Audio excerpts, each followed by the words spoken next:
हे dear students, हम अभी आपके साथ कर रहे हैं सीए इंटर कॉस्ट दिसंबर 21 एग्ज़ाम का पेपर सॉल्यूशन, जिसमें जो जो नया क्वेश्चंस आया था वो सब मैं आपको करा रहा हूँ।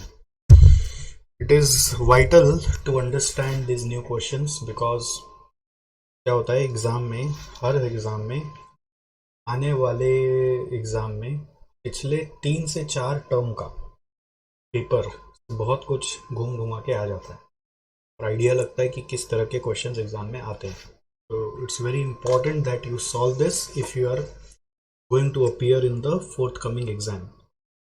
तो सॉल्व करने के लिए तरीका क्या है कि आप ये जो नोट्स है ये इस वीडियो के डिस्क्रिप्शन में आपको मिल जाएगा, हमारे टेलीग्राम चैनल पे मिल जाएगा, एसजेसी के वेबसाइट में जाके ई लाइब्रेरी सेक्शन में डीजेबी सप्लीमेंट बोलकर आप ले सकते हो। दिव्य जड़ी बूटी नाम का हमारा एक बुक है जिसमें हमने सारे के सारे इंस्टीट्यूट मैट के, ऐसे मैट के plus RTP plus MTP plus past paper के जितने भी यूनिक क्वेश्चन है वो सबको लेके एक प्रैक्टिस बुक बना दिया। उस प्रैक्टिस बुक का एक्सट्रैक्ट ये बुक है। उस बुक में सब चैप्टर वाइज होता है, बट अभी क्या है, ये सब उस बुक में घुस जाएगा।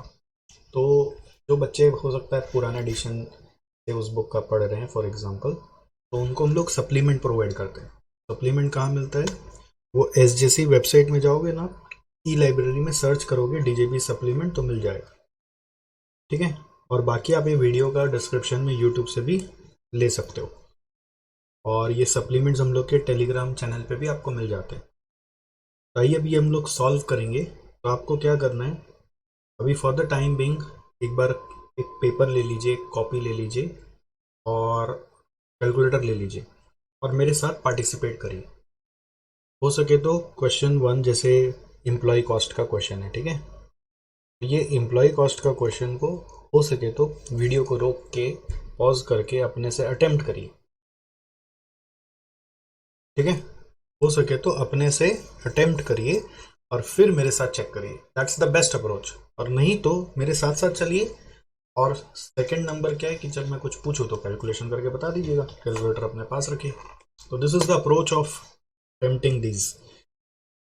देखो इस क्वेश्चन में क्या बोल रहा है, skilled worker is paid a guaranteed wage rate of 150 per hour, standard time allowed is 10 hours, he took 8 hours to complete the job, he has been paid wages under row 1 incentive plan। तो 150 per hour basic wage rate है, time allowed 10 है, time taken 8 है, और Rowan plan के हिसाब से आपका wages दिया जाता है। Calculate an effective hourly rate under Rowan system. तो इफेक्टिव आवरली रेट कैसे आता है, बहुत इजी होता है। बेसिक वेजेस निकालते हैं पहले, विच इज़ 150 इंटू 8, 1200। दूसरा है bonus, bonus is time taken by time allowed, time taken is 8 by time allowed is 10 into time saved is 2 into rate is 150। तो what it will be, 8 by 10 into 2 into 150 करके आ गया 240, total आ गया 1440।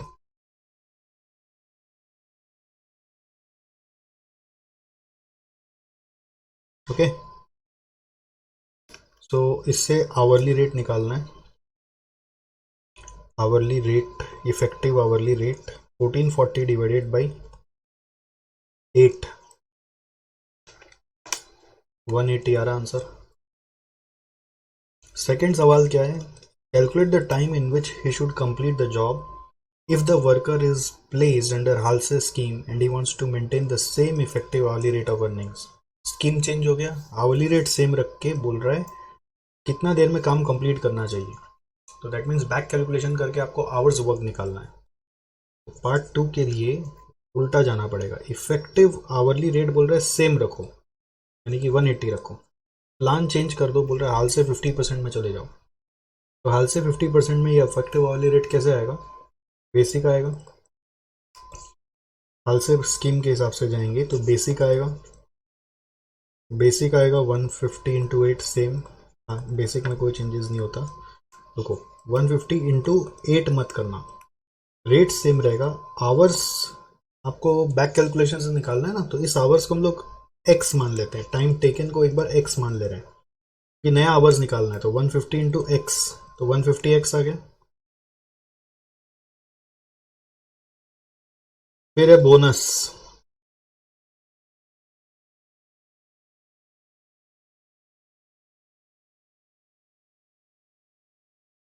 Bonus में half into time saved होता है। Time saved कैसे आता है?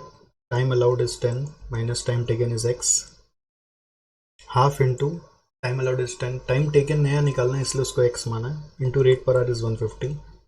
तो दिस इज इक्वल टू कितना आएगा देखो, 75 इंटू काट के 75 हो रहा है, 75 इंटू 10, 750 माइनस 75x, दोनों मिला के आ गया बेसिक प्लस बोनस, ये टोटल वेजेस आ गया।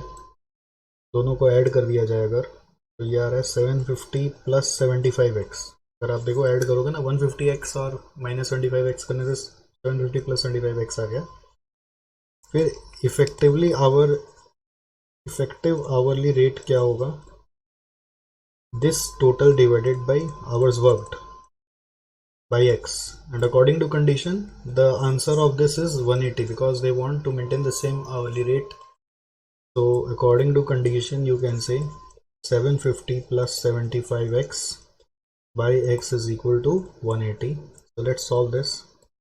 So 750 plus 75x is equal to 180x. तो x कितना आ रहा है? 180 माइनस 75, 105, ये आ रहा है 7.142। ठीक है, this is your answer for second part, it's coming 7.14। इतना देर में काम खत्म होगा तो वही आवरली रेट आएगा और हाल से प्लान से पेमेंट किया जाएगा। समझ में आपको? ये रोवन प्लान से सम हुआ है और वो वाला हाल से हुआ है। अब है कुछ नहीं, क्या होता है ना, वैसा एग्जैक्ट सम तो आपका किया हुआ नहीं है, अब सिमिलर सम किया हुआ रहता है और ये एग्जाम होता है, तो इससे क्या हुआ, आपको कॉन्फिडेंस मिला कि हाँ आपसे ये हो जाएगा अगर ऐसा सेम क्वेश्चन एग्जाम में आ गया। चलो आओ नेक्स्ट क्वेश्चन में चलो। ये मार्जिनल कॉस्टिंग का क्वेश्चन है, ठीक है। This is a question from marginal costing. So now मेरा वही कहना है कि अगर आप ये वीडियो देख ही रहे हैं तो आपको ये मार्जिनल कॉस्टिंग का क्वेश्चन को भी पॉज करके अटेम्प्ट करना है और देखना आप कहाँ खड़े हो। तो हो गया तो बहुत अच्छी बात है, करना ही नहीं चाहते तो फिर जो मैं कैलकुलेशन कर रहा हूँ उसको कैलकुलेटर में कर करके फॉलो कर लो, कॉपी में रफली लिख लो, ठीक है। मैं ये हैंड नोट्स जो है ना यहाँ पर इसमें मैं सॉल्व कर रहा हूँ, ये हैंड नोट्स को टेलीग्राम चैनल में अपने दूंगा, सिर्फ टेलीग्राम चैनल में। और प्लेन चाहिए तो प्लेन सप्लीमेंट एसजेसी वेबसाइट से ले लेना। प्लेन सप्लीमेंट मतलब बिना लिखा हुआ, मेरा हाथ का लिखा हुआ। हैंड नोट्स वाला चाहिए तो टेलीग्राम चैनल में मिलेगा, खोजना पड़ेगा वहाँ टेलीग्राम चैनल में जाके, फाइल्स में जाके खोजना। देखो क्या बोल रहा है, AZ company has prepared it's budget for the production of 2 lakh units, variable cost is 16, fix cost is 4, fix cost is 4, total is 20। फिर प्रॉफिट बोल रहा है 20% ऑन टोटल कॉस्ट, तो 4, प्राइस आ गया 24। ऐसे ही करते हैं हम लोग, पढ़ते पढ़ते वर्किंग करते हैं। क्वेश्चन बोल रहा है ब्रेक इवन निकालो, तो ब्रेक इवन के लिए हमको क्या चाहिए? फिक्स कॉस्ट चाहिए, total fix cost. Fix cost per unit पे दिया हुआ है 4 रुपया पर यूनिट, और बजटेड प्रोडक्शन से मल्टीप्लाई करना चाहिए उसको। तो एक्चुअल प्रोडक्शन से मल्टीप्लाई नहीं करा जाएगा, बजटेड से किया जाएगा, तभी फिक्स कॉस्ट है ना। एक्चुअल से तो वेरिएबल से जोड़ा हुआ होता है। Third number contribution per unit, which will be selling price minus variable cost, यानी कि 24 माइनस 16 इज इक्वल टू 8। तो ये 3 आ गया। अब पार्ट 1 आ जाएगा, ब्रेक इवन निकालो। तो break even sales is fix cost by contribution per unit, 8 lakh by 8 is equal to 1 lakh units और 24 लाख रुपया। PV ratio, PV ratio is contribution by selling price, contribution by selling price. Contribution हमारा क्या है? 8 रुपया, selling price कितना है? 24, तो 1/3 आ रहा है, यानी कि 33.33% आ रहा है। थर्ड क्वेश्चन है ब्रेक इवन सेल्स रिवाइज वाला निकालो and revise PV ratio if it reduces it's selling price by 10%, नया सेलिंग प्राइस क्या आएगा?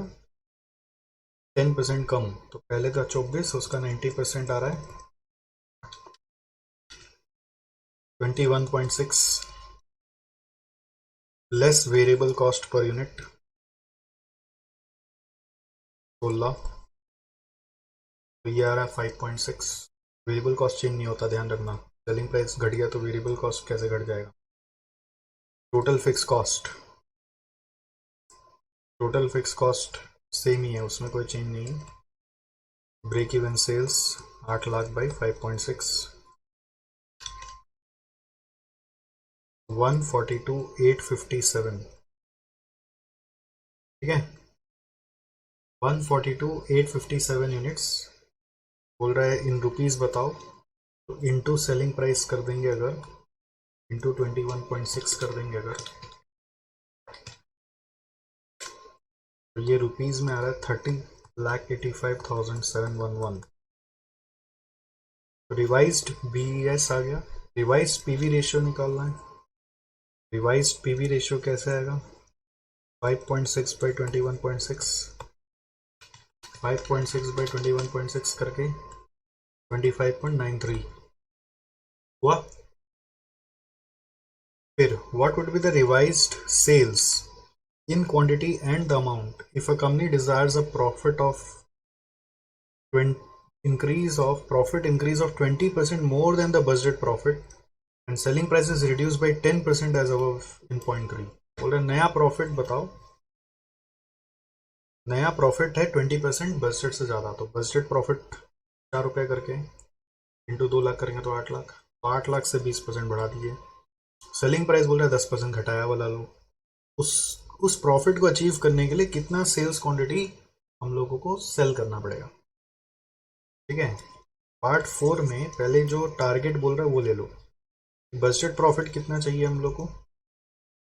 4 रुपये इंटू 2 लाख है तो 8 लाख है। डिजायर्ड प्रॉफिट क्या है? डिजायर्ड प्रॉफिट बजटेड प्रॉफिट का बोल रहे 20% more than the budgeted profit, it will be 8 lakh का इंटू 120%, विच गिव्स मी 9.6। फिर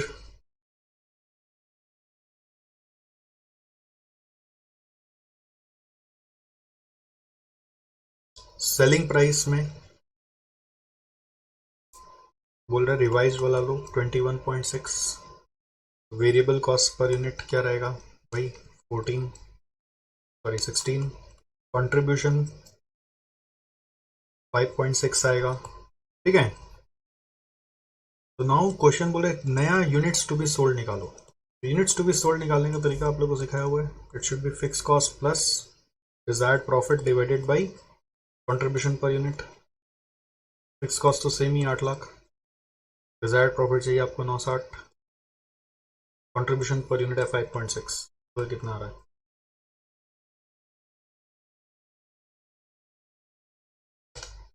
So this is coming 314286 units. तो ये आया है sales in quantity and the amount भी पूछा है, तो यूनिट्स में खाली निकाल के छोड़ दोगे तो थोड़ा नंबर काट लेगा। एट द रेट 21.6 मल्टीप्लाई कर लीजिए, तो ये आ रहा है 6788,578, 6788,578।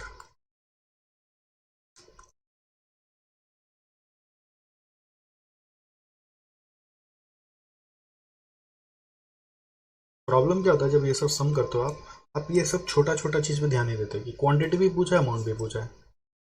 यहाँ पे रुपीज में पूछा है, यूनिट्स में आप निकाल के छोड़ दोगे नंबर नहीं मिलेगा। यहाँ पे रुपीज भी पूछा है, यूनिट्स भी पूछा है। छोटा छोटा चीज पे ध्यान देना पड़ता है, वो सब प्रैक्टिस करने से अलर्ट होता है, ठीक है। और नेक्स्ट क्वेश्चन में चले। ये एक बच्चा क्वेश्चन है वापस एक्टिविटी बेस्ड कॉस्टिंग का, ठीक है। किया हुआ क्वेश्चन आप लोग का, बट क्या है किया हुआ बोल के इग्नोर मत करो, क्योंकि बहुत छोटा छोटा वर्ड्स, बहुत छोटा छोटा एरर्स हो जाता है, तो ये प्रैक्टिस सेशन से कुछ निकल जाता है अपने आप, वो ठीक हो जाता है। That's the best part. A drug store is presently selling 3 types of drug, namely ABC. Due to some constraints, it has decided to go for only one product line for drugs.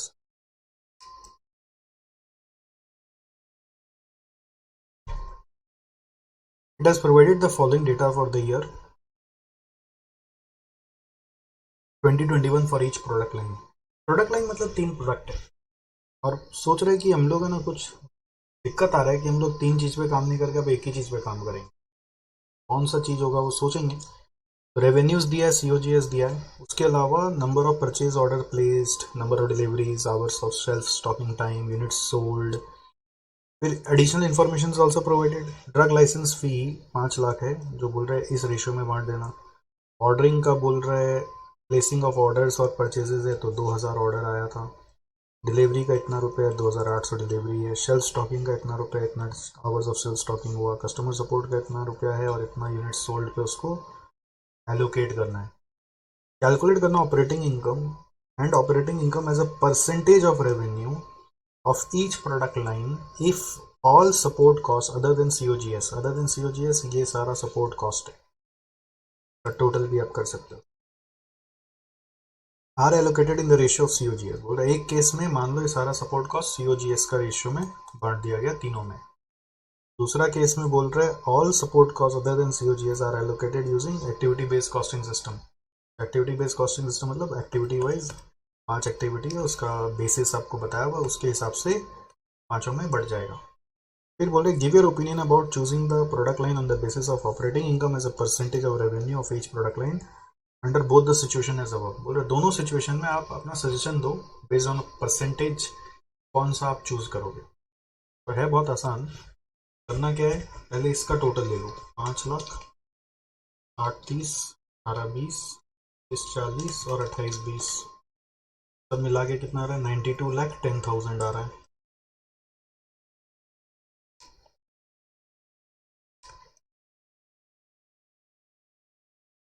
$92,10,000 आ रहा है।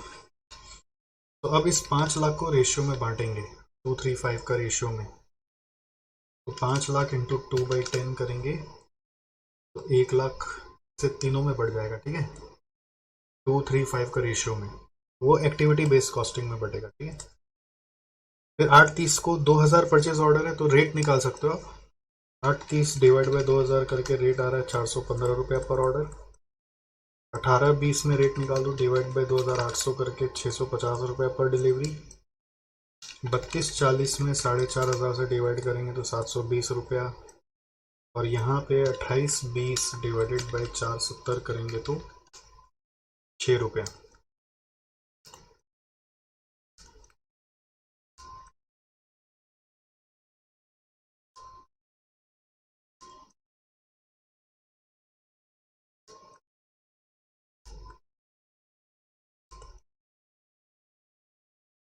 हुआ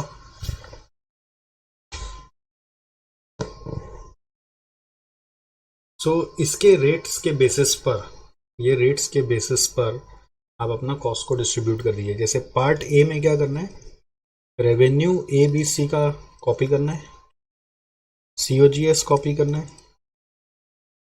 है और less other cost जो दिया हुआ है ना, अदर कॉस्ट का टोटल कितना है 92,10,000।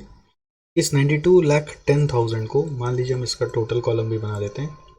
इस 9210 को आप सीओजीएस रेशियो में बांट दोगे तो इससे क्या होगा आपका ऑपरेटिंग इनकम आ जाएगा। फिर इस ऑपरेटिंग इनकम को as a percentage of sale ले लोगे।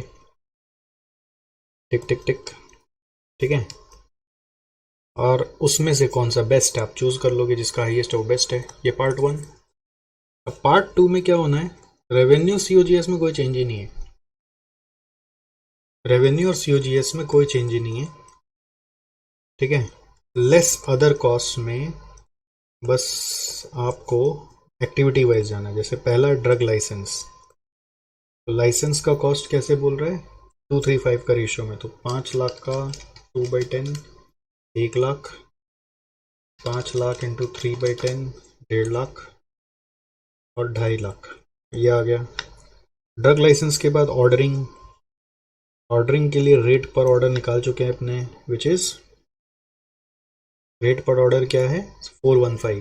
तो ये रहा रेट ऑर्डर्स पता है 415, तो 415 इंटू 560 करेंगे तो 232 400, 415 इंटू 810 करेंगे 336 150, 415 इंटू 630 करेंगे 261 450। फिर ऑर्डरिंग के बाद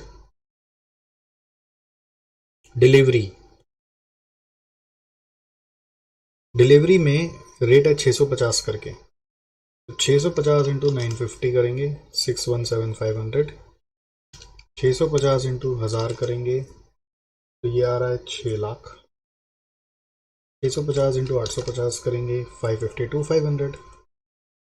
समझ में आ रहा है, इतना ईजी है।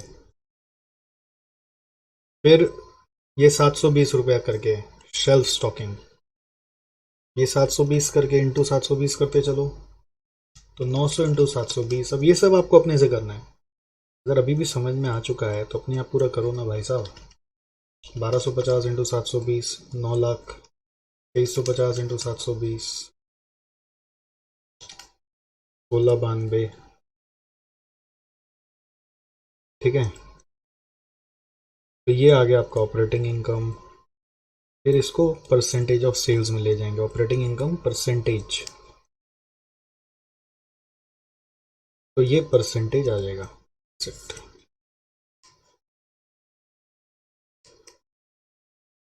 समझ में आया?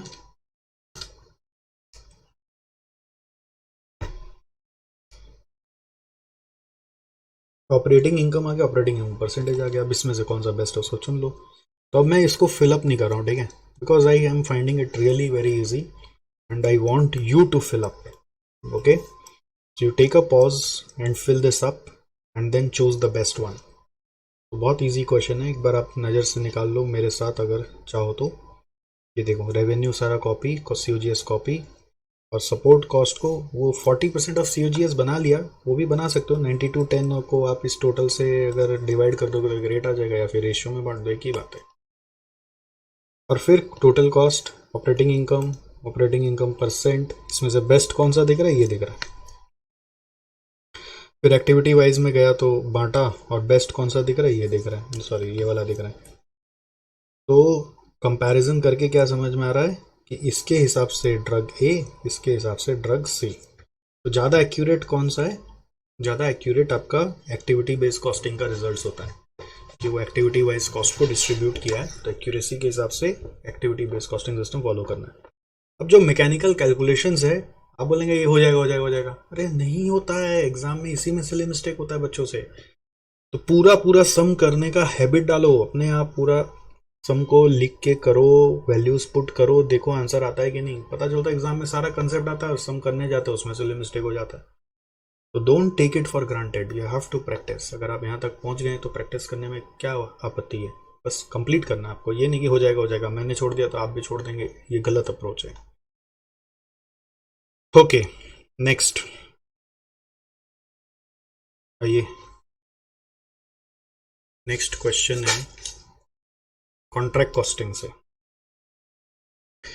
ये भी एक अच्छा क्वेश्चन है, थोड़ा इसमें लेंदी अकाउंटिंग दिया हुआ है बट इजी है। अगेन आपको अगर चैप्टर में कॉन्फिडेंस है तो मैं तो ये बोलूँगा आप वीडियो रोको और अपने से करो और देखो आपसे हुआ कि नहीं हुआ, कहाँ तक कर पाए। क्या बोल रहा है, construction company has obtained a contract of ₹30 lakh contract price.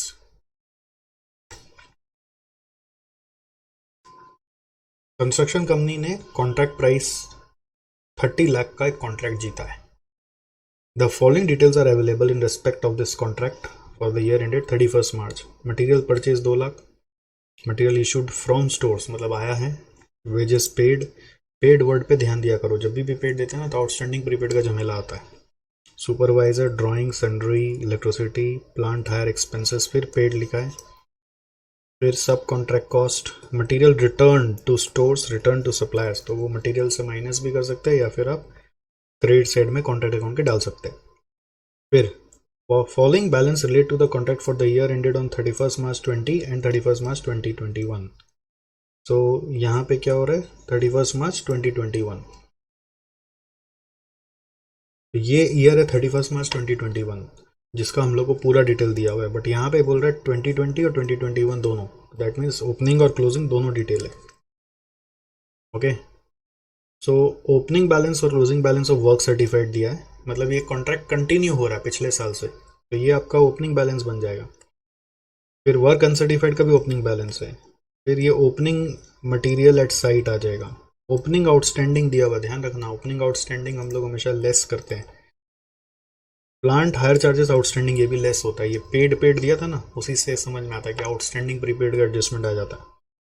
फिर ये क्लोजिंग बैलेंसेस दिए हुए हैं। वर्क सर्टिफाइड है 70% ऑफ कॉन्ट्रैक्ट प्राइस, अनसर्टिफाइड आपको निकालना है, तो ये नया चीज़ है।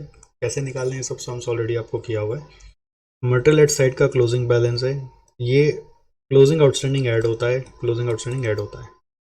फिर क्या बोल रहा है, an additional plant was used for 270 days costing 5 lakh with residual value of 20,000 having life of 4 years. तो ये 270 डेज का डेप्रिसिएशन आप निकाल लो, जैसे बच्चा चीज एकदम। 5 lakh minus 20,000 divided by 4 into 270 divided by, यहाँ पे लिखा हुआ अज्यूम 360 डेज इन ईयर, तो 365 से डिवाइड नहीं करके 360 से डिवाइड करो, देखो ये कितना आ रहा है। 5 लाख माइनस 20,000 बाई 4, ये 1 साल का आ गया, इंटू 270 बाई 360 करो। 5 lakh minus 20,000 by 4 into 270 by 360 करके आ रहा है 90,000।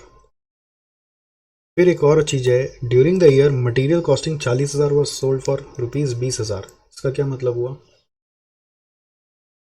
40,000 का मटेरियल को आप 20,000 में सेल कर रहे हो, इसका मतलब क्या हुआ,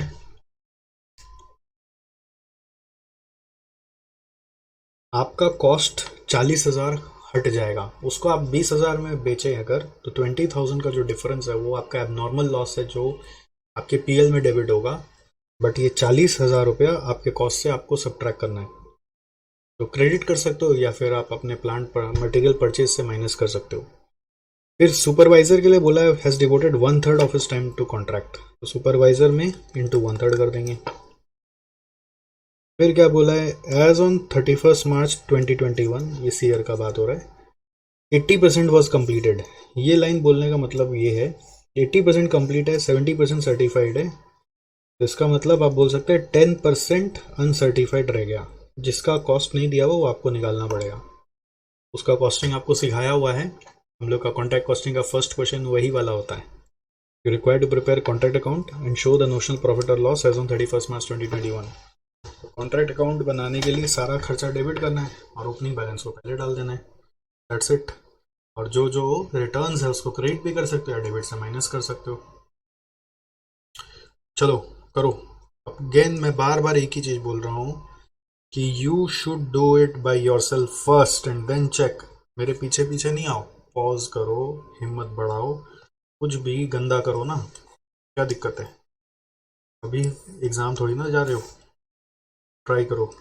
तो मेरा कल ही एग्जाम है, मैं नहीं ट्राई कर सकता, ये बेवकूफ़ों वाली बात कर रहे हो, कल एग्जाम है तो जरूर ट्राई करना है। फिगर्स लिखो ना खाली, मे भी पूरा डिटेल भी मत लिखो, खाली फिगर्स लिखते चलो।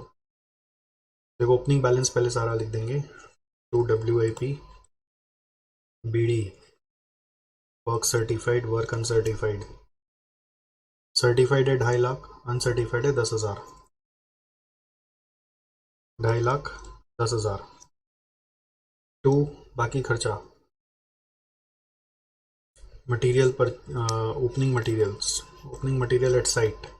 आप ओपनिंग मटेरियल भी लिख सकते हो या फिर ऐसे भी जा सकते हो ना, आप लोगों को सिखाया हूँ मैं, मटेरियल कंज्यूम्ड बोल के एक हेडिंग बनाया, उसमें ओपनिंग मटेरियल डाला, कितना रुपए का ओपनिंग मटेरियल है, 35,000 का। तो ये एक तरीका है, या फिर आप क्या कर सकते हो, आपको सिखाया तो मटेरियल BD कर लो, ये भी तरीका चलता है, इंस्टीट्यूट कई बार इसको ही फॉलो करता है, वो भी चलेगा, क्या दिक्कत है। मटेरियल BD है 35,000 का। फिर आउटस्टैंडिंग जो है ना, उसको खर्चा में ही एडजस्ट करेंगे, ठीक है, वो BD में नहीं डाल रहे हैं। अब बाकी खर्चा को अपने डालते हैं ऊपर से, परचेज इशूड फ्रॉम स्टोर्स डालते जाओ, सारा खर्चा डेबिट करते जाओ। Material purchase 2 lakh, material issued from stores 8 lakh. Sir return जो होगा वो क्रेडिट में डाल देंगे। टू वेजेस, अब वेजेस में आ गया पेड, पेड है 1.5 लाख, पेड कितना है? 1.5 लाख, राइट। अब इस 1.5 लाख में वेजेस आउटस्टैंडिंग ओपनिंग वाला माइनस होगा और ये वाला प्लस होगा, तो -15 + 22 less opening outstanding -15 add closing outstanding 22, तो 1.5 लाख -15 + 22 आ गया 157। फिर वेजेस के बाद प्लांट सुपरवाइजर, बहुत लंबा लिस्ट है बट इजी है, थोड़ा एग्जाम क्या करा ना, खटा रहा है हम लोग को, जल्दी करो। 240 × 1/3, 240 × 1/3 करने से आ रहा है 80,000, ठीक है।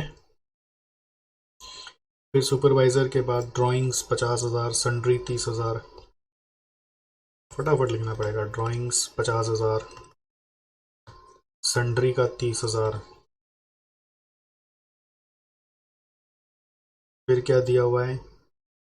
Plant electricity 40, plant hire expense 75 और वो पेड है, तो 2 इलेक्ट्रिसिटी 40, 2 प्लांट हायर एक्सपेंसेस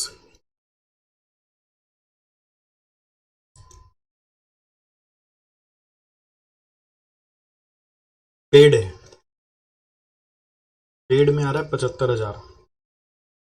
फिर इसमें less opening outstanding 20,000, add closing outstanding 15,000, 75 + 15 - 20 70।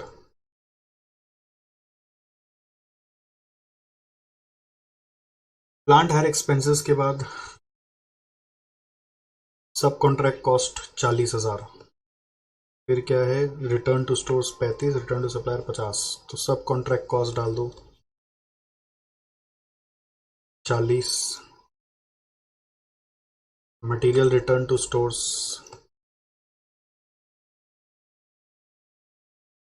35। फिर है by material return to suppliers 50, ठीक है। फिर by closing material at site, वो दिया हुआ 25,000, क्लोजिंग वाला भी 25,000 था ना। फिर एड ओपनिंग ये क्लोजिंग आउटस्टैंडिंग हमने ऑलरेडी इनकॉर्पोरेट कर लिया। फिर डेप्रिसिएशन 90,000, मटेरियल सोल्ड किया 40,000 का, तो बाई मटेरियल सोल्ड उसका कॉस्ट दिखाना होता है, ध्यान रखना, उसका कभी भी नेट अमाउंट नहीं दिखाते, 40, ठीक है। फिर एक और आएगा 2 डेप्रिसिएशन, कितना है वो? 90,000 आया था, ठीक, 90,000 आ गया। और मैंने अब इसके साथ सारा खर्चा ले लिया, सुपरवाइजर का भी 1/3 कर लिया, बस सारा खर्चा आ गया। नाउ नॉर्मली हम लोग सम्स जब करते हैं तो यहीं पे बहुत बार बाई WIP लिख देते हैं, वर्क सर्टिफाइड और वर्क अनसर्टिफाइड, जो क्लोजिंग बैलेंस है। बट जब वर्क अनसर्टिफाइड का अमाउंट अपने को निकालना है तो आप अभी बाई में मत लिखो, अभी पहला एक वर्किंग करो, by cost up to date, अभी तक का नेट कॉस्ट क्या है वो निकाल लो, cost up to date CD करो, उसको जोड़ो, देखो कितना आ रहा है, 250, 10, 35, 2 लाख, 8 लाख, 157, 30,000, 50,000, 30,000, 40, 70, 40, 90, ठीक है।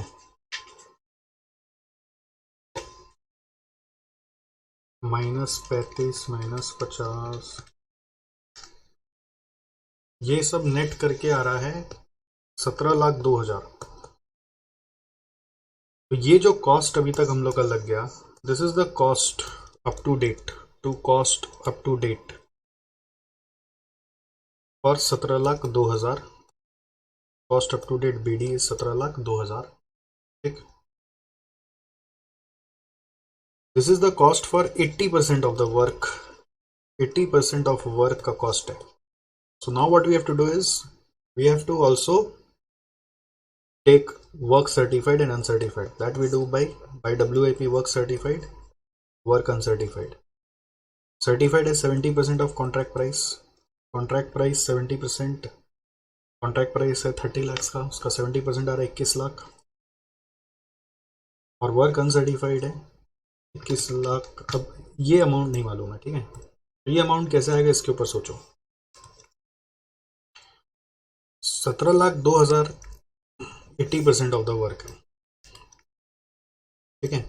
वर्क अनसर्टिफाइड हमेशा इसी से आता है, तो 80% में 70% सर्टिफाई हो गया, तो 10% बचा। तो उस 10% का कॉस्ट क्या होगा? 17,02,000 इज द कॉस्ट ऑफ 80%, तो 10% का कॉस्ट क्या होगा? सिंपल है, 17,02,000 डिवाइड बाई 8 इज कमिंग 212,750। 17,02,000 80% का, तो 10% का कॉस्ट क्या होगा? बस आ गया अब नोशनल प्रॉफिट, जिसको आप कॉस्टिंग पीएल में भी ट्रांसफर कर सकते हो। और कॉस्टिंग पीएल हम लोग सीधा नोशनल प्रॉफिट को कॉस्टिंग पीएल में डाल देते हैं।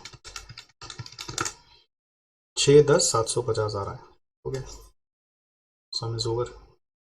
यही पूछा था, राइट। नोशनल प्रॉफिट आ गया, तो कुछ था नहीं क्वेश्चन में, जस्ट सारे एडजस्टमेंट्स एक ही क्वेश्चन में घुसा दिए, तो लेंदी बना दिया। फटाफट नहीं करोगे तो मुश्किल हो जाएगा। कुछ भी नया नहीं था ये क्वेश्चन, ऐसा आपका किया हुआ है, बस सारा एडजस्टमेंट घुसा दिए ये क्वेश्चन। चलो, तो ये देखो 610,750 आ गया। आओ, ये रिको का क्वेश्चन है, रिकॉन्सिलेशन का, और अगेन आपको पता है एक बच्चा क्वेश्चन में से एक है, राइट। तो you must again take a pause and attempt it. Doesn't matter कि राइट होगा कि रॉन्ग होगा, बट अटेम्प्ट जरूर करना चाहिए। मैं हर क्वेश्चन के पहले यही बोल रहा हूँ। तो यहाँ पे क्या दिया हुआ? Net profit as per cost accounts दिया हुआ है, आपको बोल रहा है फाइनेंशियल अकाउंट के हिसाब से प्रॉफिट निकाल दो। कैसे सिखाया था आपको? प्रॉफिट एज पर सीए से स्टार्ट करना है, तो ये यहाँ पे आ जाएगा 360,740। अब जो भी वर्किंग करेंगे उसमें लेफ्ट साइड में सी, राइट साइड में एफ, क्योंकि सी ए से स्टार्ट किए तो जो एडजस्टमेंट होना है लेफ्ट में होना है, तो इसलिए मैं सी को लेफ्ट में लिखता हूँ। अब क्या बोल रहा है? Over recovery of selling overheads and cost account. Over recovery का मतलब क्या होता है? यहाँ पे ज़्यादा दिखा दिया, यहाँ पे कम दिखाया। एक एक का वर्किंग नोट बना के चलेंगे, क्योंकि कॉस्ट में रिकवर्ड अमाउंट दिखाते हैं, फाइनेंशियल में एक्चुअल अमाउंट दिखाते हैं। तो यहाँ पे ज़्यादा रिकवर कर लिया, मतलब यहाँ पे ज़्यादा चार्ज कर दिया, यहाँ पे कम चार्ज किया है। तो मैच करने के लिए जो करना है इधर करना है, तो इसमें ज़्यादा लेस हो गया, तो इसको मैच कराने के लिए ऐड बैक करना पड़ेगा। ऐड करेंगे over recovery of selling overhead 10 to 50, ये ऐड में चला गया। फिर over valuation of closing stock and cost account, ये कैसे होगा? तो सेकेंड वर्किंग क्लोजिंग स्टॉक को लेकर, क्लोजिंग स्टॉक क्या करता है? प्रॉफिट को बढ़ाता है, तो इसमें ऊपर जाना है। जैसे सेलिंग ओवरहेड में नीचे क्यों गया? क्योंकि प्रॉफिट को घटाता है, डेबिट आइटम है, डेबिट आइटम नीचे जाना है, क्रेडिट आइटम ऊपर आना है। ओवर वैल्यूएशन हो गया, मतलब ये ऊपर चला गया, ये यहाँ रहेगा, ठीक है, ये ऊपर चला गया, ये यहाँ रहेगा। ओवर वैल्यूएशन मतलब यहाँ पे ज़्यादा दिखा दिया, तो अब जो एडजस्टमेंट करना है इधर करना है कि ये इससे मैच हो जाए। तो सी में ज़्यादा प्रॉफिट हो गया, तो उसको घटाने के लिए क्या करना पड़ेगा? लेस करना पड़ेगा। तो नीचे में जाके हम लेस का सेक्शन बना रहे हैं, वहाँ लिख रहे हैं over valuation of closing stock, जो है हमारा 7,300। ये वाला अमाउंट माइनस में चला गया। Rent received credited in financial account, rent received का क्या करने का है? थर्ड वर्किंग सी और एफ, ये रेंट का है। क्रेडिटेड इन फाइनेंशियल मतलब यहाँ पे बढ़ा हुआ है, क्रेडिटेड है मतलब प्रॉफिट बढ़ा हुआ है, तो प्रॉफिट बढ़ा हुआ है तो ऊपर एरो, प्रॉफिट घटा हुआ है तो नीचे एरो। तो एफ में बढ़ा हुआ है, सी में नहीं हुआ, सी में भी बढ़ा दो। जो चेंज करना है लेफ्ट में करना है, क्योंकि लेफ्ट से सी है, लेफ्ट से सी है, मतलब सी से स्टार्ट किया तो एड लेस जो करे सी में कर रहे हैं। तो यहाँ पे रेंट का आ जाएगा, रेंट रिसीव्ड वो है 5,450, तो ये आ गया प्लस में। फिर bad debts provided in financial accounts, bad debts provided in financial accounts, ये अपोजिट हो जाएगा। बैड डेट कॉस्ट में नहीं आता, फाइनेंशियल में प्रोवाइड किया तो वो डेबिट आइटम में तो प्रॉफिट घट गया, सी में कुछ नहीं हुआ। तो सी को एफ जैसा बनाने के लिए आपको, सी को एफ जैसा बनाने के लिए आपको सी को लेस करना पड़ेगा। तो यहाँ पर क्या होगा? बैड डेट कितना रुपया है? 3250। Income tax provided in financial accounts, income tax bad debt एक जैसा ही होता है, 15,900। Loss on sale of capital asset debited in financial account, ये भी एक जैसा ही है क्योंकि ये सब फाइनेंशियल में ही आए हैं, ठीक है।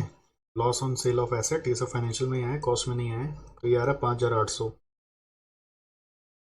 फिर under recovery of admin overhead, जैसे ओवर रिकवरी ऐड हुआ था तो अंडर रिकवरी अपोजिट हो जाता है, under recovery of admin overhead 3600। तो ये सब नेट कर करा के कितना आ रहा है वो देखो, 36740 प्लस 10,250 प्लस 550, ये जोड़ के आ गया 376,440 माइनस 7,300 3250 15,900 5,800 3600 340,590 340,590 आ रहा है। This is your answer. खत्म। नेक्स्ट, ये मटेरियल कॉस्टिंग का एक थ्योरी है, ठीक है। नॉर्मली थ्योरी आप परहेज करते हैं ना, थ्योरी से अवॉइड करते हैं, तो मारवाड़ी में अवॉइड करने का बोलते हैं परहेज करना। तो आप थ्योरी से आप नॉर्मली परहेज करते हैं, बट थ्योरी बहुत बार सेवियर होता है, इसलिए जो आया वो कम से कम उतना तो पढ़ लो। बिल ऑफ मटेरियल का यूजेस क्या, बिल ऑफ मटेरियल क्या होता है, इसका नाम होता है material specification list, which tells us for what product how many types of material in what quantity are required, ठीक है। इसको मटेरियल स्पेसिफिकेशन लिस्ट बुलाते हैं, which tells us at what quantity how many types material are required, and may be it will also tell you the standard price of the material, ठीक। Describe the uses of bill of material in following department, purchase department को क्या use होगा, purchase department उसके हिसाब से purchase कर सकता है। आइडियली बिल ऑफ मटेरियल को डायरेक्ट परचेज कर नहीं सकता, बट फॉर सर्टेन आइटम्स जिसका रेगुलर कंजम्पशन होता है ना, उसमें बिल ऑफ मटेरियल देख के वो परचेज भी कर सकता है। नॉर्मली परचेज डिपार्टमेंट तभी परचेज करता है जब परचेज रिक्विजिशन उसके नाम पे आएगा, परचेज रिक्विजिशन आएगा तो उसी को देख के वो परचेज करता है, बिल ऑफ मटेरियल को देख के परचेज नहीं करता। बट अगर मान लो परचेज रिक्विजिशन ऐसे लिख के दे दिया गया था कि order as per bill of material, तो बिल ऑफ मटेरियल रेफर करके ऑर्डर करेगा। प्रोडक्शन डिपार्टमेंट क्या करेगा, production department bill of material के हिसाब से प्लानिंग करेगा कि कितना प्रोडक्शन वॉल्यूम के लिए कितना मटेरियल चाहिए, मटेरियल कंजम्पशन प्लानिंग करेगा। ये ऑर्डर करने जाएगा, ये मटेरियल कंजम्पशन का प्लानिंग करेगा, ठीक है। स्टोर्स डिपार्टमेंट क्या करेगा, स्टोर्स डिपार्टमेंट खाली रेफर कर सकता है कि जो मटेरियल उसके पास मांगने आ रहे हैं वो किस लिए मांग रहे हैं। स्टोर्स वाला ऐसे नहीं कर सकता ना कि अगर प्रोडक्शन वाला आया मटेरियल देना है तो बस आंख बंद करके वो दे दिया। क्वेश्चन कर सकता है किस लिए मटेरियल लेके जा रहे हो, तो बोलेगा इस काम के लिए, तो अपना बिल ऑफ मटेरियल में जाके देखिएगा, बोले इस काम के लिए तो मटेरियल लगता नहीं, तो रेफर करके वो कंट्रोल्स कर लगा सकता है, वेस्टेजेस को रोक सकता है। और कॉस्ट अकाउंटिंग डिपार्टमेंट से प्रोडक्ट का कॉस्ट निकाल लेगा, ठीक है, प्रोडक्ट का कॉस्ट प्रॉफिट प्राइस ये सब कर लेगा। तो ये सब के बारे में एक्चुअल वर्ड्स क्या लिखना है वो यहाँ पे बताया हुआ, आप इसको एक बार पढ़ लेंगे। Bill of material is detail list specifying the standard quantity and qualities of material required and component required for producing a product और carrying out any job. Purchase department क्या करेगा, प्रोक्योर करेगा on the basis of specification mentioned in it. The bill of material में जो details material का बताया होता है, कभी कभी बिल ऑफ मटेरियल में हम लोग क्वालिटी भी बता देते हैं, जो यहाँ पे लिखा है, तो क्वालिटी को रेफर करके वो उस टाइप ऑफ स्पेसिफिक मटेरियल को भी खरीद के लाएगा बिल ऑफ मटेरियल पढ़ के। और भी जो मैंने बोला वो भी आप लिख सकते हैं, वो यहाँ नहीं लिखा हुआ है एग्जैक्ट, कोई वर्ड लिखना जरूरी नहीं होता, पूरा का पूरा मीनिंगफुल पॉइंट्स देने पड़ते हैं। तो purchase department will basically use this bill of material to order the specific type of material as mentioned in purchase requisition. Production department plan करेगा according to the nature volume of material required to be used, consumption planning accordingly material requisition will be prepared and issued to stores department. Stores department will only use it as a reference document while issuing material so that not any wrong materials are requisitioned. Cost accounting department will use it to estimate the cost and profit. हो गया simple. Next question number 7 में आ जाओ। 7 number question है overheads chapter का, और again easy वाला question है, treatment of under absorption के बारे में। सो यहाँ पे क्या बोल रहा है, it recovers factory overheads at a predetermined rate of 20 per man day. ध्यान देना 20 पर मैन डे ये ओवरहेड रिकवरी रेट है। During the year 2021 total factory overhead incurred and man days actually worked were 35.5 lakh and 1.5 lakh days respectively. So what is this?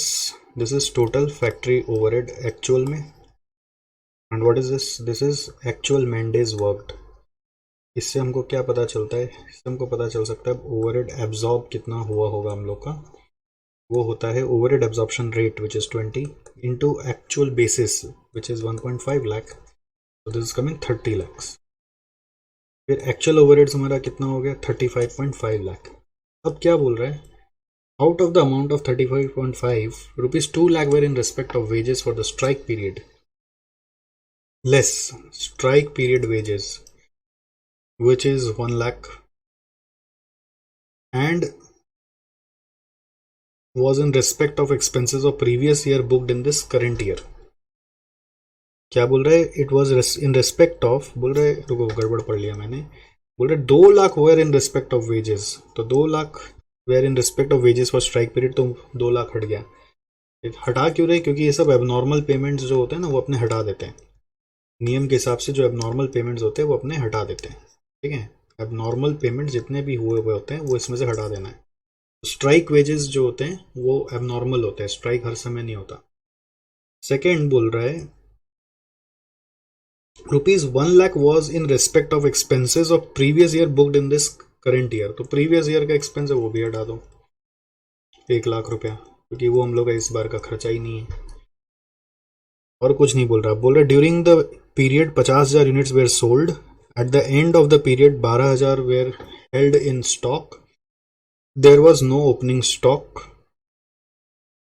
Similarly, there was no stock of uncompleted units at the beginning of the period, but at the end of the period there were 20,000 uncompleted units, which may be treated as 65% complete in all respect। तो production का detail दिया हुआ है कि आपने cell कर दिया 50,000, closing finish goods बचा हुआ है 12,000 और क्लोजिंग WIP बचा हुआ है 20,000, बट 20,000 का 65% कंप्लीशन है, तो इक्विवेलेंट प्रोडक्शन निकाल लेंगे हम लोग। इक्विवेलेंट प्रोडक्शन क्यों निकालेंगे, क्योंकि ये दोनों फिनिश्ड यूनिट्स है, 100% कंप्लीट वाले ही सेल होते हैं, 100% कंप्लीट वाले ही क्लोजिंग फिनिश गुड्स कहलाते हैं, और ये क्लोजिंग WIP पूरा कंप्लीट नहीं है, तो ये 13,000 जितना ही माना जाए, तो ये आ गया 75, 62 और 13 मिला के 75,000 यूनिट्स आ गया।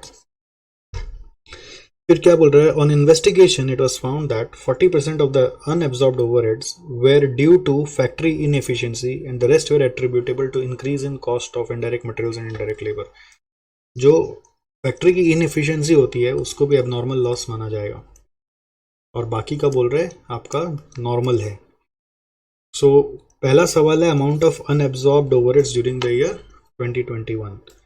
तो इसका सिस्टम क्या होता है, सबसे पहले आप ओवरहेड एब्जॉर्ब निकालते हैं, फिर आप एक्चुअल ओवरहेड निकालते हैं जिसमें एबनॉर्मल पेमेंट सब्ट्रैक्ट हो जाता है, तो ये माइनस करके कितना आ रहा है, नेट एक्चुअल ओवरहेड 35.5 माइनस 3 करने से 32.5, ये माइनस करके आ गया अनअब्जॉर्ब्ड overhead which is 2.5।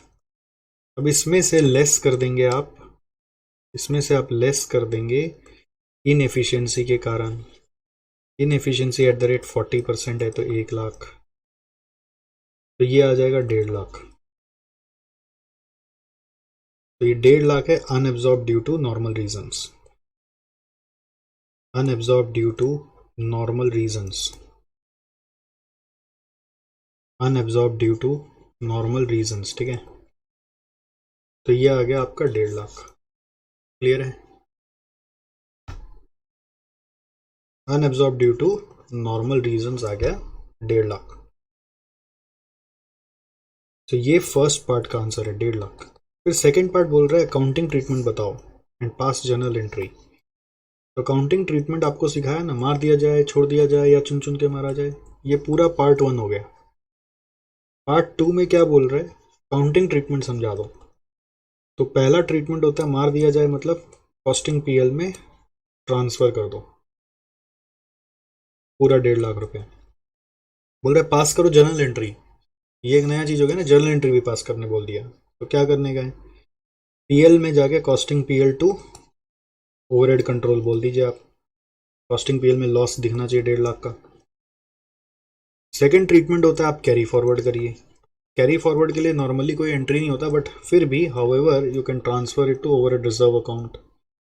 Reserve to overhead control आप बोल सकते हो, रिजर्व अकाउंट में ट्रांसफर हो सकता है, नहीं तो आप बोल सकते हैं नो एंट्री रिक्वायर्ड। थर्ड आपको सिखाया था सप्लीमेंट्री रेट यूज करके आप सब में चार्ज कर दीजिए। तो उसमें सप्लीमेंट्री रेट लगेगा which is suppose to be unabsorbed overhead divided by total equivalent production which is 75,000। तो 1.5 लाख बाई 75,000 करके आ रहा है 20 रुपया, ठीक है, नहीं 2 रुपया, सॉरी 2 रुपया पर यूनिट। तो इससे वो 3 जगह बढ़ जाएगा, सोल्ड यूनिट्स में चला जाएगा। सोल्ड यूनिट्स कितना है 50,000, तो 50,000 इंटू 2 करके आ गया 1 लाख। क्लोजिंग फिनिश गुड्स कितना है 2 इंटू 12,000 करेंगे 24,000। क्लोजिंग WIP कितना है 2 इंटू 13,000 करेंगे 26,000, ठीक है।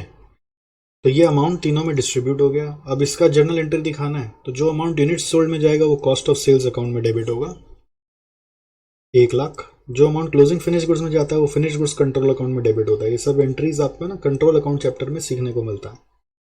और जो WIP में जाएगा वो WIP कंट्रोल में डेबिट हो जाएगा 26,000 to overhead control, to overhead control 1.5 lakh ऐसे बढ़ गया।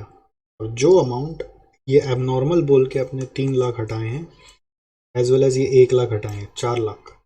ये 4 लाख जो एबनॉर्मल वेजेस है, एबनॉर्मल एक्सपेंसेस हुआ है 4 लाख रुपीस, उसको भी कॉस्टिंग PL में डेबिट करना पड़ेगा टू ओवरहेड कंट्रोल 4 लाख। ये एबनॉर्मल अमाउंट है सारा।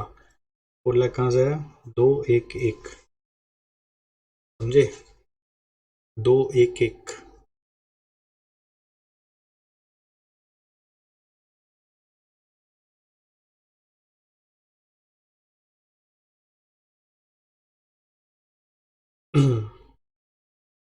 अगर आपसे क्वेश्चन में पूछे अनएब्जॉर्ब्ड ओवरहेड्स कितना है, तो आप ये भी बोल सकते हैं 2.5 लाख है, जिसमें से 1 लाख हम लोग मानते हैं एबनॉर्मल है, 1.5 lakh due to normal reason है। अनएब्जॉर्ब तो 2.5 लाख ही है, 1 लाख एबनॉर्मल है और 1.5 लाख नॉर्मल रीजन है। तो ऐसे भी बोला जा सकता है कि 2.5 लाख है टोटल, उसमें 2 पार्ट करा जा सकता है, 1 लाख और 1.5 लाख। 1 लाख एबनॉर्मल चला गया इनएफिशिएंसी के कारण, और 1.5 लाख नॉर्मल है। तो जो नॉर्मल पार्ट है उसका ये 3 ट्रीटमेंट पॉसिबल है कि आप कैरी फॉरवर्ड करें या कॉस्टिंग PL में डालें या सप्लीमेंट्री रेट से इस तरह से तीनों में डिवाइड कर दें। इंस्टीट्यूट का जो आंसर है ना, उसमें सिर्फ ऑप्शन नंबर 3 बोला है, ये 1 और 2 बोला ही नहीं। आप देख सकते हैं 40% के लिए PL में ट्रांसफ़र कर दिया वो 1 लाख को, और उसके बाद 60% के लिए बोल दिया बस सप्लीमेंट्री रेट से डिस्ट्रीब्यूट कर दो। डिस्ट्रीब्यूट करके आंसर लिख दिया। तो एग्ज़ाम में आप भी शॉर्टकट लगा सकते हैं। जब इंस्टीट्यूट ऐसा कर रहा है तो आप भी अपना टाइम बचाइए, इन दोनों को मत करिए। जैसा इंस्टीट्यूट कर रहा है वैसे करेंगे तो टाइम बचेगा और मार्क्स पूरा मिलना ही पड़ेगा। मार्क्स तो डिनाई नहीं कर सकते ना। फिर ये 2 लिखने में एक्स्ट्रा टाइम जाता है ना, सोचने में टाइम जाता है, लिखने में टाइम जाता है। करिए सीधा सप्लीमेंट्री रेट में जम कर। तो इस तरह का सम्स किया हुआ है, there is no big deal here, right. आराम से आप कर पाएंगे। सिमिलर सम किया हुआ, कुछ इसमें सरप्राइज ही नहीं है। जस्ट ये था कि जर्नल एंट्री क्या हुआ। Journal entry normally overhead chapter में नहीं करते, कंट्रोल अकाउंट्स में करते, तो वहां से कनेक्ट होकर हो जाएगा। चलो नेक्स्ट, ये एक थ्योरी है, ये बेसिक्स का थ्योरी है, टेक्निक्स ऑफ कॉस्टिंग। अब ये नहीं पढ़ा हो ना तो बच्चा गड़बड़ा देता है, मेथड और टेक्निक में कंफ्यूज हो जाता है। मेथड में आता है job, contract, operating, process. Techniques में आता है uniform costing, marginal costing, standard costing, ठीक है, हिस्टोरिकल कॉस्टिंग, एब्जॉर्प्शन कॉस्टिंग, ये सब नाम लिखना पड़ता है। तो थोड़ा सा ब्रीफली एक्सप्लेन भी करना है, खाली ये नहीं कि नाम बोलना है। यूनिफॉर्म कॉस्टिंग में ऐसा सिस्टम होता है जहाँ पर एक इंडस्ट्री में बाकी सारे जितने फॉर्म्स होते हैं वो सारे के सारे एक ही पॉलिसीज से कॉस्ट अकाउंटिंग कर रहे हैं, एक ही ट्रीटमेंट हर आइटम ऑफ कॉस्ट का कर रहे हैं, तो उसको कहते हैं यूनिफॉर्म कॉस्टिंग। उन लोग को आपस में अग्री करना पड़ेगा तभी हो सकता है। उन लोग को एक ही कोडिंग सिस्टम फॉलो कर रहे हैं, एक ही सॉफ्टवेयर भी बहुत बार लोग यूज़ करते हैं, ऐसा होता है, ठीक है। इजी कंपैरिजन, इसका मेन फ़ायदा एडवांटेजेस में इजी कंपैरिजन, बहुत इजीली आप कंपेयर कर सकते हो अपने परफॉर्मेंस को दूसरों के साथ। मार्जिनल कॉस्टिंग, मार्जिनल कॉस्टिंग क्या है, व्हाट इज मार्जिनल कॉस्टिंग? ये एक ऐसा टेक्निक है जहां पर product cost is equal to marginal cost हम लोग कहते हैं। Product cost is equal to variable cost या मार्जिनल कॉस्ट कहते हैं। फिक्स कॉस्ट को पीरियड कॉस्ट समझा जाता है, प्रोडक्ट कॉस्ट में चार्ज नहीं किया जाता। ठीक। Ascertainment of marginal cost by differentiating between fixed and variable cost. It is used to ascertain effect of changes in volume or type of output on profit.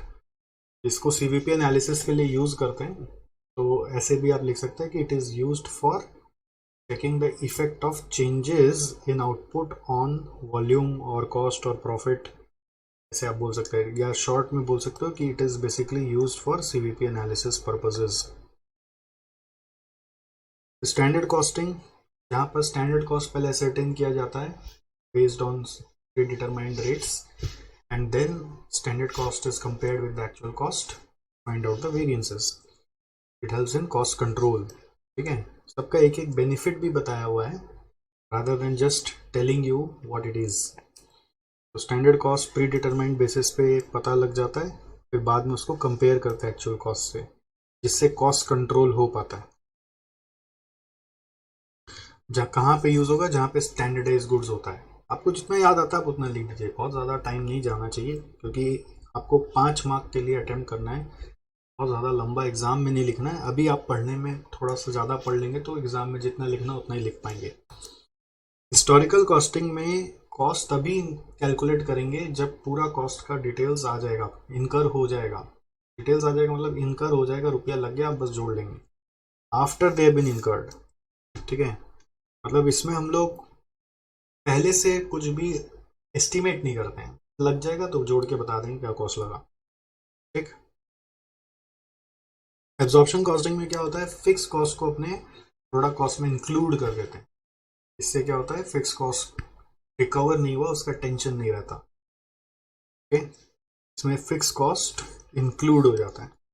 Direct costing क्या होता है, इसमें direct costing में हम लोग बोलते हैं it only uses variable cost to make decisions, it does not consider fix cost which are assume to be associated with time periods. तो डायरेक्ट कॉस्टिंग बहुत बार लोग कंफ्यूज कर लेते हैं कि इसमें सिर्फ direct material, direct labour, direct expense आएगा, बट इसको वेरिएबल कॉस्टिंग भी बुलाते हैं, which is somehow similar to marginal costing. Direct costing, marginal costing बहुत बार सेम ही बताया जाता है। तो जरूरी नहीं है आपको एग्जाम में 1 2 3 4 5 6 तो 6 ही लिखना है, आप 4 ही लिखो, 5 ही लिखो, जितना याद आता है उतना लिखो। मेरे हिसाब से एक एक का एक एक मार्क होगा, 5 पॉइंट लिखने से होगा। यूनिफॉर्म, एब्जॉर्प्शन, स्टैंडर्ड, मार्जिनल, ये 4 तो आपको याद रह गया। फिर हिस्टोरिकल, ठीक है, हिस्टोरिकल लिख दिया, 5 हो गया बस। छठा में डायरेक्ट कॉस्टिंग है तो डायरेक्ट कॉस्टिंग छोड़ो। और डायरेक्ट कॉस्टिंग में एक सीखने का चीज़ क्या है कि उसको सारा वेरिएबल कॉस्ट को जोड़ के डायरेक्ट कॉस्टिंग बुलाते हैं। ऐसा नहीं कि सिर्फ direct material, direct labour, direct expense जोड़कर डायरेक्ट कॉस्टिंग आता है। Next, narrate the terms joint product and by product with an example of each term. तो ये JPBP का क्वेश्चन है, तो कंसेप्चुअल क्वेश्चन एकदम आराम से कोई भी बच्चा अटेम्प्ट कर सकता है। जॉइंट प्रोडक्ट एक ऐसा प्रोडक्ट है जब आपके मेन प्रोसेस से मल्टीपल आउटपुट, मल्टीपल तरह का प्रोडक्ट निकल के आएगा, तो सारे मल्टीपल प्रोडक्ट को इकट्ठा करके आप जॉइंट प्रोडक्ट बोल सकते हैं। ठीक है, पेट्रोलियम रिफाइनरी में पेट्रोल और डीजल को जॉइंट प्रोडक्ट माना जा सकता है। बाई प्रोडक्ट एक ऐसा प्रोडक्ट है जो प्रोडक्शन प्रोसेस से इंसिडेंटली बन के आ रहा है जब आप अपना जॉइंट प्रोडक्ट बनाने जा रहे हैं। When the joint product production is undertaken, the product that is produced incidentally, which is not planned and is unavoidable, the product is called as byproduct. It is called as byproduct because it has got some market value and utility for the consumers. That's why. तो उसका example वही, in petroleum industry you can say glycerine is a by product. कुछ भी नाम दे सकते हैं आप, but अच्छा है कि आपको इलस्ट्रेट करने बोला एग्जाम्पल के साथ। एक बार पढ़ लो समझ में आ जाएगा। Joint product represent 2 or more products separated in the course of same processing operation, usually requiring further processing, each product being in such proportion that no single product can be designated as a major product. Her product का बराबर का वजूद है। In other words, 2 or more products of equal importance produced simultaneously from the same process with each having a significant relative sale value are known as joint product. Example में oil industry में gasoline, fuel oil, lubricant, paraffin, coal tar, asphalt and kerosene are all produce from crude petroleum. These are known as joint products. By product है, these are defined as products recovered from material discarded in the main process or from the production of some major products where the material value is to be considered at the time of severance from the main product. जब आप कोई main product बना रहे हैं तो उसमें जो discarded material है उससे भी कोई प्रोडक्ट बन जाए तो उसको बाई प्रोडक्ट कहते हैं. Thus byproduct emerge as a result of processing operation of another product or they are produced from the scrap or waste of materials of a process. In short, byproduct is a secondary or subsidiary product which emanates as a result of manufacture of the main product. देखो इसमें suggestion क्या है कि you explain in your own words. It's not necessary to repeat exact words here. Write in your own words. तो आप definition learn नहीं करना है क्योंकि ये तो एकदम कंसेप्चुअल क्वेश्चन है. जॉइंट प्रोडक्ट क्या होता है आप एक्सप्लेन कर पा रहे हो अपनी भाषा में कि जॉइंट प्रोडक्ट क्या होता है, वो समझ जाएगा कि हाँ बच्चे को आइडिया, मार्क्स मिल जाएगा. Same is for by product. You can't right exact verbatim क्योंकि हर जगह हर समय अलग अलग डेफिनेशंस लिखे हुए होते हैं. इंस्टीट्यूट अपना मैट से कॉपी पेस्ट करे तो बच्चा थोड़ी इंस्टीट्यूट मैट खोल के बैठा होगा कॉपी पेस्ट करेगा, तो समझ के अपना वर्ड्स में लिखिएगा. तो आपका मीनिंग जो है ना वो यही आना चाहिए, जरूरी नहीं एग्जैक्ट वर्बेटिम आप लिखेंगे. Examples of byproducts are molasses in case of sugar, tar, ammonia and benzol obtained in carbonization of coal, glycerin obtained in manufacture of soap. तो आप किसी भी तरीके का एग्जांपल्स दे सकते हो, कोई 3-4 नहीं देना है, कोई एक ही देना है. तो write in your own words. What are joint product, देखो मैं अपने शब्दों में बताता हूँ. Joint products are those products for which the production process is designed and planned and where in a single joint process where multiple output are produced which are all having significant importance and value. All products together are called as joint product. फिर एक example, that's it. फिर second byproduct में the products that are produced incidentally to the production of the main process to the production of the main product are called as byproduct. They also have some significant value in the market. That's why they are identified as a separate product rather than being called as wastage. हो गया. Example दे दो चलेगा, full marks मिलेगा. कोई ऐसा नहीं है कि आपको वर्बेटिम लिखना है, जो कंसेप्चुअल क्वेश्चन होता है उसको कंसेप्चुअली लिखना है. नेक्स्ट, ये आपका स्टैंडर्ड कॉस्टिंग से जुड़ा हुआ है. Discuss the steps involve in setting labour time standards. Labour time मतलब होता है जैसे स्टैंडर्ड आवर जो आप सेट करते हो ना, उसको सेट करने के लिए क्या स्टेप्स फॉलो करोगे, ये आपको वर्बेटिम लिखना पड़ेगा. You can't right in the own word. देखो इसमें क्या है ना, you must learn the steps. You can't right this answer by your own. You must learn the steps. This is very very important. You must learn the steps. You can't right bye your own first of all. ठीक है. तो इसमें process क्या है कि एक system होता है, स्टैंडर्ड्स जब सेट करते हैं यही सिस्टम फॉलो करते हैं. कुछ स्टेप किसी के लिए लागू होता है, कुछ स्टेप लागू नहीं होता है. तो स्टैंडर्ड आवर सेट करने के पहले आपको सेट करना होता है कि आपको प्रोडक्ट कौन सा बनाना है. सेकंड नंबर, उस प्रोडक्ट को बनाने के लिए किस तरह का लेबर लगेगा, कितना लेबर का वक्त लगेगा. ठीक है. उसके लिए आपको उस प्रोडक्ट को बनाने वाला जो इंजीनियर है या फिर वर्कर है उसके साथ बैठना पड़ेगा. फिर किस तरह से बनाना है उसका मेथड्स को भी फिक्स करना पड़ेगा कि ऐसे ही ये प्रोडक्ट बनाया जाएगा मशीन से, मैनुअली, या फिर ये स्टेप होगा वो स्टेप होगा. फिर जहाँ पे बनाएगा उस जगह का लेआउट को भी फिक्स करना पड़ेगा क्योंकि अगर वहाँ पे चेंजेस आ रहा है ना जगह पर तो फिर प्रॉब्लम्स आ जाएंगे. और फिर आपको टाइम एंड मोशन स्टडी करके perfect time per unit set करना पड़ेगा कि अब ये ही वाला राइट वे है. पहले एक बार अंदाज में बैठाया जाएगा कि सामने वाला क्या बोल रहा है, फिर उसको टाइम एंड मोशन स्टडी करके राइट वे बताया जाएगा कि कितना देर में ये चीज को परफेक्टली बनाया जा सकता है. उसके बाद हर वर्कर को बैठा के ट्रेनिंग दी जाएगी, तब जाके standard of labour time set होगा. फिर से देखो, सबसे पहले क्या करना है, प्रोडक्ट्स का स्टैंडर्डाइज करना है. स्टैंडर्डाइजेशन यहाँ पे लिख दो, of products to be produced. ठीक है. On the basis of production plan and customers order, customer ने क्या ऑर्डर किया और क्या प्रोडक्शन करने का अपना प्लान है, उसके हिसाब से कौन सा प्रोडक्ट बनाना है, प्रोडक्ट कौन सा बनाना है, फिर प्रोडक्ट के लिए आदमी का टाइप कौन सा चाहिए, स्किल्ड चाहिए, सेमी स्किल्ड चाहिए, और उसका कितना लेबर टाइम अवेलेबल हम लोग को चाहिए, मतलब पूरा दिन चाहिए कि पर यूनिट में कितना टाइम चाहिए, ऐसे आपको समझना पड़ेगा। ठीक, लेबर टाइम स्पेसिफिकेशन आपको अवेलेबल एंड रिक्वायर्ड आपको पता करना पड़ेगा कि कितना आपको चाहिए, और उसमें आप पर यूनिट भी पता करेंगे, टोटल भी पर यूनिट भी, टोटल भी पर यूनिट भी पता करेंगे, टोटल में कितना आएगा और पर यूनिट पे कितना टाइम हम लोग को चाहिए, वो एक्सपीरियंस से या फिर इंजीनियर से या वर्कर से बात करके समझ में आएगा। फिर मेथड सेट करना पड़ेगा कि मैकेनिकल होगा कि मैनुअल होगा, फिर लेआउट सेट करना पड़ेगा कि जगह कहाँ पे काम होगा, मशीनरी कहाँ पे रहेंगी, आदमी कहाँ रहेगा, फिर टाइम एंड मोशन स्टडी करके best way of completing the job पता किया जाता है, बेस्ट वे, क्योंकि यहाँ पे जो टाइम बताएगा तो कुछ भी बता देगा, स्टडी कर करके बेस्ट वे पता किया जाता है कि ये फास्टेस्ट है और बेस्ट है, क्या क्वालिटी भी आएगा इससे और काम भी अच्छा होगा, और लास्ट में ट्रेनिंग करके आपको ट्रायल एंड ट्रेनिंग करके सबको सिखाना है कि भाई इसी तरीके से काम होना है। This is how normally we set standard.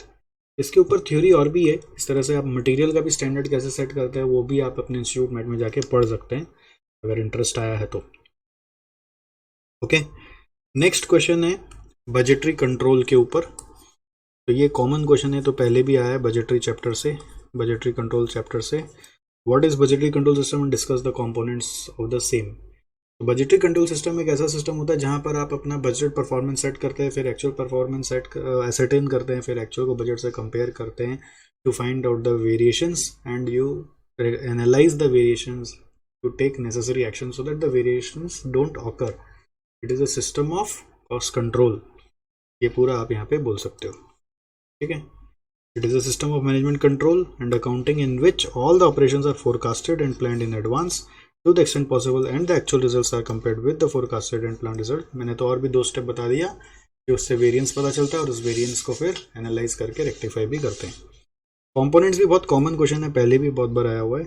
तो इसमें एक आता है फिजिकल बजट, दूसरा आता है कॉस्ट बजट, तीसरा आता है प्रॉफिट बजट, चौथा आता है फाइनेंशियल बजट। फिजिकल बजट होता है जिसमें खाली क्वांटिटी का डिटेल्स आता है, जैसे कि मटेरियल कंजम्पशन बजट, जैसे कि मे बी आपका इन्वेंट्री बजट हो सकता है, sales units budget, production units budget. Cost budget में उन सबका कॉस्ट, जैसे कॉस्ट ऑफ प्रोडक्शन बजट, ठीक है, उसका फर्दर ब्रेकडाउन आप कर सकते हो। R&D कॉस्ट बजट हो सकता है, research and development cost budget, admin overhead budget, selling overhead budget, आप जितना तरह का ब्रेकडाउन भी कर सकते हो या फिर सबको मिला के कॉस्ट ऑफ प्रोडक्शन बजट बना सकते हो। Profit budget is like a master budget जिसमें आप अपना PL बनाते हो, overall PL balance sheet. Financial budget में बेसिकली आप cash flow, cash budget, capital expenditure.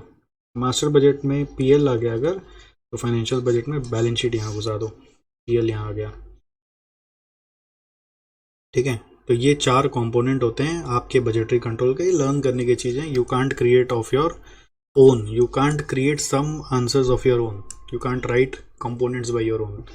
Components में एक फिजिकल बजट है जो क्वांटिटी के ऊपर है, कॉस्ट बजट है जो उसी क्वांटिटी से related cost, material purchase cost, wages cost budget, cost of production budget, admin overhead budget, selling overhead budget, R&D overhead budget.